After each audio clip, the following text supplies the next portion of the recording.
Hello നമസ്കാരം, ഏവർക്കും പുതിയ കടസി ഉങ്കൾ പോർ എന്ന തമിഴ് ചിത്രത്തിൻ്റെ ഏറ്റവും പ്രധാനപ്പെട്ട OTT അപ്ഡേഷനാണ് ഇന്നൊരു വീഡിയോ ഭാഗത്ത്. വീഡിയോയിലേക്ക് വരുമ്പോൾ ഈ വീഡിയോ ലൈക്ക് ചെയ്യുക, ചാനൽ സബ്സ്ക്രൈബ് ചെയ്യാൻ വേണ്ടി ശ്രമിക്കുക.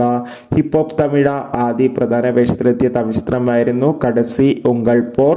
ചിത്രം മികച്ചൊരു പോസിറ്റീവ് റെസ്പോൺസ് തന്നെയാണ് ഇപ്പോൾ പുറത്തുവന്നുകൊണ്ടിരിക്കുന്നത്. അതുകൊണ്ട് തന്നെ എല്ലാ സിനിമാ പ്രേമികളും ഒരേപോലെയാണ് ചിത്രത്തിൻ്റെ OTT അപ്ഡേഷൻ അറിയാൻ വേണ്ടി കാത്തിരുന്നത്. ഇപ്പോൾ ഇതാ കടസി ഉങ്കൾ പോർ എന്ന ചിത്രത്തിന്റെ OTT അവകാശങ്ങളൊക്കെ ടെൻഡ്കോട്ട് എന്ന OTT പ്ലാറ്റ്ഫോമും ആമസോൺ പ്രൈം വീഡിയോസ് എന്ന OTT പ്ലാറ്റ്ഫോമാണ് സ്വന്തമാക്കിയിട്ടുള്ളത്. ചിത്രം അടുത്ത ഒക്ടോബർ അവസാന വാരം ഈ രണ്ട് OTT പ്ലാറ്റ്ഫോമിലൂടെ OTT റിലീസ് ചെയ്യുമെന്നാണ് റിപ്പോർട്ടുകൾ സൂചിപ്പിക്കുന്നത്. എന്തായാലും ചിത്രത്തിന്റെ കൂടുതൽ അപ്ഡേഷൻ അറിയാൻ വേണ്ടി കാത്തിരിക്കാം. കൂടുതൽ അപ്ഡേഷൻ അറിയാൻ വേണ്ടി ചിത്രത്തിന് വേണ്ടി എത്ര പേര് കാത്തിരിക്കുന്നു തീർച്ചയായും കമന്റ് ബോക്സിൽ രേഖപ്പെടുത്താൻ വേണ്ടി ശ്രമിക്കുക.